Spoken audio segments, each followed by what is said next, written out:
नमस्कार प्रेक्षकांनो. आजच्या एपिसोडमध्ये इथे आता एकटी शांतपणे उभी राहिलेली असते. तेव्हा मला आठवतं, यश मला म्हणालेला असतो की तू बघितलंस ना, कावेरीने पैसे खर्च केले, पण कशासाठी? तर यामी दिला वाचवण्यासाठी.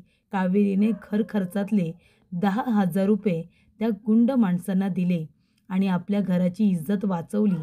मग याचा अर्थ कावेरी हरले असा होत नाही ना. आणि त्यामुळे इथे मला, कावेरी आणि विद्या या दोघींना आता बिझनेस करण्याची परवानगी द्यावी लागलेली असते. त्यानंतर प्रेक्षकांनो, इथे व्यवसाय करण्याची परवानगी द्यावी लागलेली असते. याचं दुःख मला असतंच, पण त्याचबरोबर जे काही इथे यामिनीने केलेलं असतं, त्याचं दुःख मला थोडं जास्तच झालेलं असतं. आणि त्यानंतर प्रेक्षकांनो, इथे बघा, मला लाडीगोडी करण्यासाठी इथे आता यमुना हळदीवालं दूध घेऊन आलेली आहे. ती म्हणते, एक काम कर, मी तुझ्यासाठी हे दूध घेऊन आले. हळदीचं दूध आहे, हे दूध पिऊन घे, तुला शांतपणे झोप लागेल. तेव्हा इथे म्हणत असते, तुझ्यासारखी मुलगी असेल ना, तर कुठल्याच आईला शांतपणे झोप लागणार नाही. कळलं ना तुला? आणि इथे कशासाठी आलीस गं तू आता माझ्यासाठी दुधाचा ग्लास घेऊन? मला इथे लाडीगोडी लावायची अजिबात गरज नाही आहे. कळलं ना तुला? तेव्हा इथे यमुना म्हणत असते, मला माहिती आहे, मी जे काही वागले ते अत्यंत चुकीचं आहे आणि त्याच्यामुळे तू खूप जास्त हर्ट झाली आहेस, मला माहिती आहे. पण हे बघ, मी काही जाणून-बुजून केलं नाही ती कावेरी आहे ना. तेव्हा इथे म्हणत असते, त्या कावेरीला काही बोलूच नको गं. ती कावेरी या घरातली कुणीच नाही आहे. पण तू तर माझ्या पोटची मुलगी होतीस ना, मग तरीसुद्धा तू मला फसवलंस. तू माझ्याशी खोटं बोललीस. तेव्हा म्हणत असते, लहानपणीसुद्धा तू डबा न खाता घरी यायचीस. तेव्हासुद्धा मी तुझ्यावरती रागवायचे आणि तू मला इथे हा साधा भोळा चेहरा करून मला सॉरी म्हणायचीस आणि लगेच माझा राग निघून जायचा. पण आता तू लहान राहिली नाही आहेस ना गं. आता तू मोठी झाली आहेस. एका मुलाची आई आहेस तू. तरीसुद्धा तुझी अक्कल ठिकाणावरती आलेली नाही आहे. तिन्ही मुलांना सारखेच संस्कार केले ना गं मी. मग तू या तिघांमध्ये इतकी बंडखोर कशी का निघालीस? माझे संस्कार तुझ्यावरती नीट झालेले दिसतच नाही आहेत. इथे स्वतःचा संसार सोडून इथे येऊन राहिलीस. घरामध्ये सुद्धा तुझं मुलाकडे लक्ष नसतं, घरातल्या कामांकडे लक्ष नसतं, स्वतःचंच खरं करत असतेस आणि तरीसुद्धा मी तुला सांभाळून घेते ना गं. तुझ्या सगळ्या चुका पोटात घेते. मला तर कधी-कधी वाटतं ना यमुना, की तू इथे स्वतःच्या संसारामध्ये सुद्धा तूच कमी पडली असशील, असं मला कधी-कधी वाटतं. तेव्हा यमुना म्हणते, अगं तू कुठला विषय कुठे घेऊन जातेस हे बघ, मी खरंच तुला मनापासून सॉरी म्हणते, पण तू ही गोष्ट इतकी मनाला लावून घेऊ नकोस." तेव्हा इथे त्या कावेरीला बिझनेस करण्याची परवानगी का दिलीस तू? तेव्हा इथे म्हणते, "बस झाले यमुना, कावेरीला काही बोलू नकोस. तिची इतकी काही चूक नाही आहे. तुझ्यामुळे तिला व्यवसायासाठी परवानगी दिली आहे मी. तुझ्यामुळे तिच्यासमोर हात जोडावे लागलेत मला. तिची माफी मागावी लागली. त्यामुळे तू आता काही बोलूच नकोस." त्यानंतर प्रेक्षकांनो, यमुना गेलेली असते. सकाळी इथे आता ठरल्याप्रमाणे तिची देवपूजा करत असते. तेव्हा इथे माने विद्याने दिलेली साडी नेसलेली असते. तेव्हा जेव्हा विद्या माला तिने दिलेल्या साडीमध्ये बघते, तेव्हा इथे कावेरीला आणि विद्याला खूपच जास्त आनंद झालेला असतो. विद्या म्हणते, "कावेरी वहिनी बघताय ना, माने बघा मी दिलेली साडी नेसली आहे.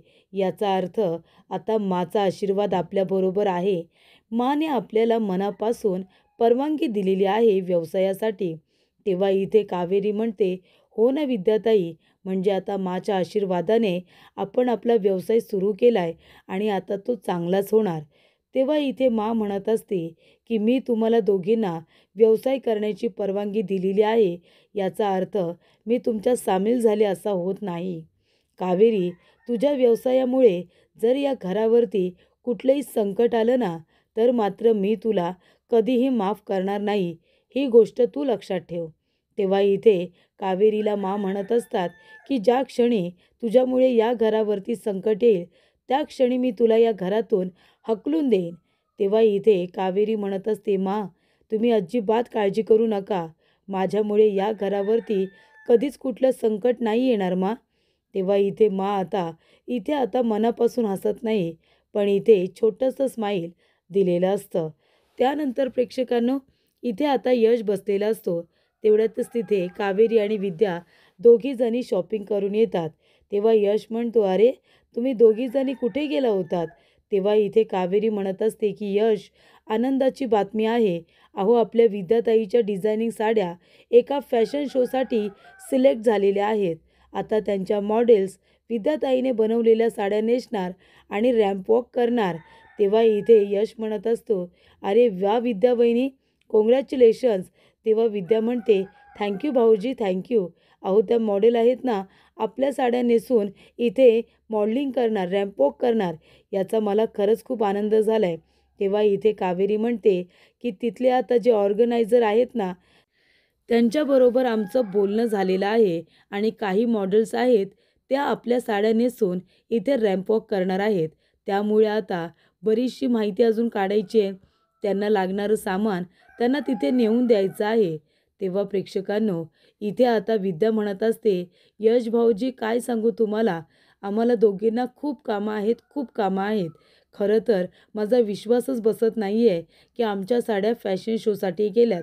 म्हणजे यश भाऊजी, कालपर्यंत जर कुणी मला म्हणालं असतं ना की तुझा बिझनेस खूप मोठा होणार आहे विद्या, तुझ्या साड्या इथे फॅशन शोसाठी जाणार आहेत, तर मी तर कुणाच्या बोलण्यावरती विश्वासच ठेवला नसता. मी म्हणाले असते, ए वेड्या, अरे काय बोलतोयस तू. पण आता मला कळतंय की माझ्यामध्ये किती टॅलेंट आहे ते. आणि ती लगेचच म्हणते की त्या मॉडेल कशा चालतील साड्या माझ्या नेसून. आणि ती स्वतःच इथे आता मॉडेलिंग करत असते. ती म्हणते, एक्सक्यूज मी यश भाऊजी, एक्सक्यूज मी इथे कावेरी वहिनी. आणि ती आता रॅम्प वॉक करत असते. तेवढ्यातच तिथे मा येतात आणि विद्याला रॅम्प वॉक करताना बघतात आणि म्हणतात, हे काय चाललंय इथे.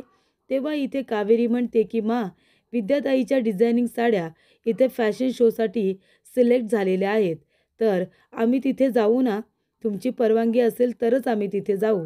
तेव्हा इथे मा म्हणत असतात, व्यवसाय करण्याची परवानगी दिली ना तुम्हाला, मग तुम्हाला आता जे काही करायचं आहे ते तुम्ही करा.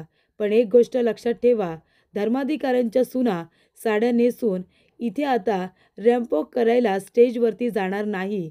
ही गोष्ट मात्र दोघींनी सुद्धा लक्षात ठेवायची आहे, कळलं ना. बाकी जे काही करायचं आहे ते मर्यादेत राहून सगळं काही करा, असं माने आता सांगितलेलं असतं. त्यानंतर प्रेक्षकांनो, इथे आता विद्याच्या पोटात गोळा आलेला असतो. मला बघून एक्साइटमेंटमध्ये ती इथे स्वतःच घरामध्ये रॅम्प वॉक करत असते. त्यानंतर प्रेक्षकांनो, इथे यमुना आलेली असते. ती यशला म्हणत असते की यश, अरे हा ॲप मी डाउनलोड केला आहे, पण तो कसा सुरू करायचा मला काही कळत नाही आहे रे, जरा मला सांगतोस का. तेव्हा इथे यश यमुनाजवळ न बोलता सरळ तिथून निघून जातो, कारण त्याला यमुनाचा राग आलेला असतो. म्हणून तो यमुनाजवळ काहीही न बोलता सरळ आपल्या रूममध्ये निघून जातो. यमुनाला खूपच जास्त वाईट वाटलेलं असतं. तेव्हा कावेरी म्हणत असते, यमुनाताई, यशचं वागणं मनाला लावून घेऊ नका. काल जे काही झालं ना, ते अजून ते विसरलेले नाही आहेत. त्यांच्या मनामध्ये राग आहे, पण त्यांचा हा राग जास्त वेळ टिकून राहणार नाही. तुम्ही भावंड एकत्र लहानाचे मोठे झालात, तुमचं नातं इतकं तकलातून नाही आहे. तेव्हा इथे यमुना म्हणत असते, गप्प बस ग तू, तू तर जास्त बोलूच नकोस. हे सगळं तुझ्यामुळे तर झालंय ना. तू मला वाचवायला आलीस, हा फक्त देखावा केलास ना तू. प्रॉमिस केलं होतंस ना मला, वचन देऊनसुद्धा तू सगळं काही यशला सांगितलंसच ना. म्हणजे आधी मदत करायचं, नाटक करायचं, सगळं क्रेडिट स्वतःला घ्यायचं आणि नंतर मात्र मनासारखं वागायचं, बरोबर ना.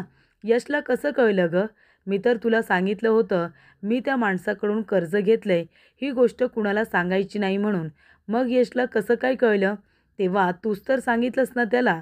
तेव्हा विद्या म्हणते, हे काय हो तुम्ही बोलताय यमुनाताई, आता कावेरी वहिनीनेच तुम्हाला वाचवलं ना, त्या गुंड्यांपासून वाचवलं, तुम्हाला पैशांची मदत करण्यासाठी स्वतःची चेन दिली, एवढं सगळं केलं बिचाऱ्या कावेरी वहिनींनी, तरीसुद्धा तुम्ही त्यांनाच बोलताय. तेव्हा इथे आता कावेरी म्हणत असते, जाऊ द्या ना विद्याताई, त्यांना जे काय बोलायचं आहे ते बोलू द्या. आपण काहीसुद्धा बोलायचं नाही आणि तशी आपल्याला खूप कामं आहेत. घरातली कामंसुद्धा माने आपल्याला वेळेवरती करायला सांगितलीत. म्हणालेली असतात, की तुम्हाला जे काही करायचं आहे ते करा. घराकडे दुर्लक्ष होता कामा नये. घरातली सगळी कामं, स्वयंपाक वेळेवरती झाला पाहिजे. तेव्हा कावेरी म्हणते, चला आपण स्वयंपाकाची तयारी करूया आणि नंतर आपल्याला फॅशन शोची तयारी करायची आहे. तेव्हा यमुना म्हणते, फॅशन शो? मी पण बघते ना, आता कशा तुम्ही दोघीजणी जाताय ते. त्यानंतर प्रेक्षकांनो, इकडे आता अमृताच्या आईचा फोन आलेला असतो. तेव्हा माधवी म्हणत असते, अगं काय तू काय करतेस काय तिकडे अमृता? अगं त्या घराला उद्ध्वस्त करण्यासाठी तू त्या ठिकाणी गेली आहेस ना? तुझा हेतू साध्य करण्यासाठी त्या उदयबरोबर लग्नसुद्धा केलंस. अजून काय करायचं आहे तुला? तेव्हा इथे जर तुला हे काम जमत नसेल ना, तर स्पष्टपणे मला सांग ना. मी आत्तापर्यंत सगळी कामं अगदी नीट मार्गी लावली असती. तेव्हा अमृता म्हणते, आई अगं ज्या कामासाठी तू मला पाठवलेस ते काम करण्यासाठी मी त्या उदयबरोबर लग्नसुद्धा केलं. कारण त्याशिवाय मला या घरामध्ये राहताच येत नव्हतं. सगळेजण म्हणत होते, की आता तुझं काय काम आहे इथे? तू तुझ्या आता घरी जा. यशबरोबर तुझं लग्न झालेलं नाही आहे, म्हणून मला इथे राहावं लागलं. हे बघ आई, तू मला अजून थोडे दिवस दे. मी बरोबर सगळी कामं करून टाकते. तेव्हा इथे माधवी म्हणत असते, अमृता तुला मी मोजून 3 दिवस देते. 3 दिवसांमध्ये जर तू ठरल्याप्रमाणे कामं नाही केलीस, तर मात्र तिथे मलाच यावं लागेल. असंही इकडे प्रेक्षकांनो आता माधवीचं म्हणणं असतं. त्याचबरोबर इथे कावेरी आता काम करत असते. तेव्हा यश तिथे येतो आणि म्हणतो, कावेरी काय करताय तुम्ही? तेव्हा कावेरी म्हणते, यश बघा ना, अहो मला हे जमतच नाही आहे. हे काम आहे ना, ते विद्या वहिनींनाच चांगलं जमतं. कुठल्या साडीवरती कुठली लेस मॅचिंग जाईल, कुठला ब्लाऊज मॅचिंग जाईल, हे सगळं त्यांना बरोबर कळत असतं.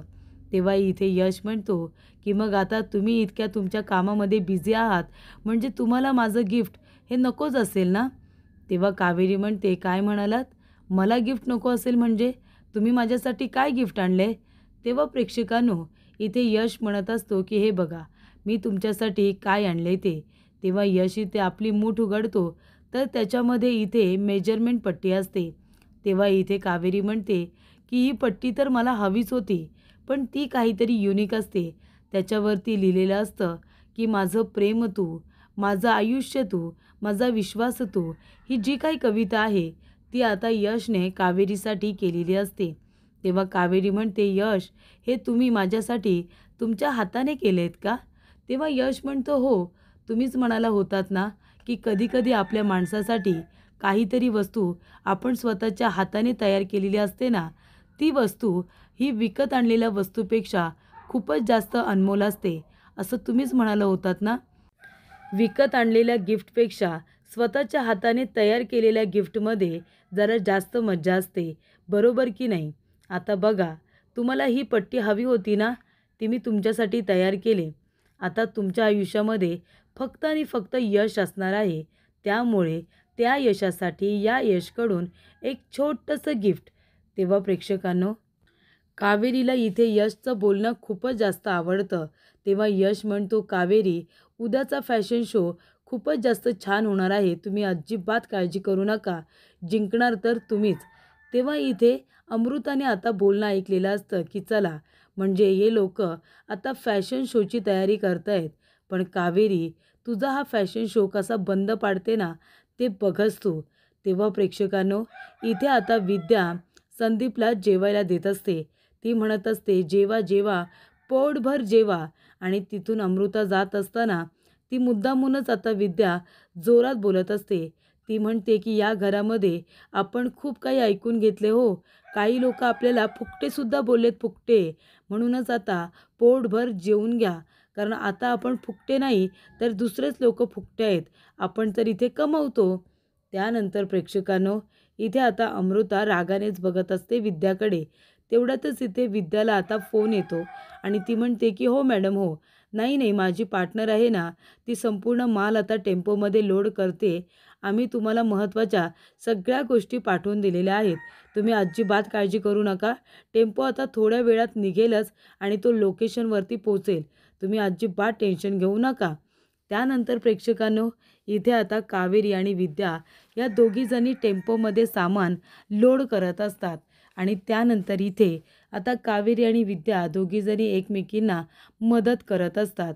तेव्हा इथे अमृताने एका माणसाला आपल्याबरोबर बोलावलेलं असतं आणि ती म्हणते की तो टेम्पो आहे, तो टेम्पो आता तुला चालवायचा आहे, कळलं ना? आणि त्याचबरोबर त्या मुलीचं काय करायचं आहे हे मी तुला सांगून ठेवले, बरोबर आहे? तेव्हा तो माणूस म्हणतो, हो मॅडम, तुम्ही अजिबात काळजी करू नका.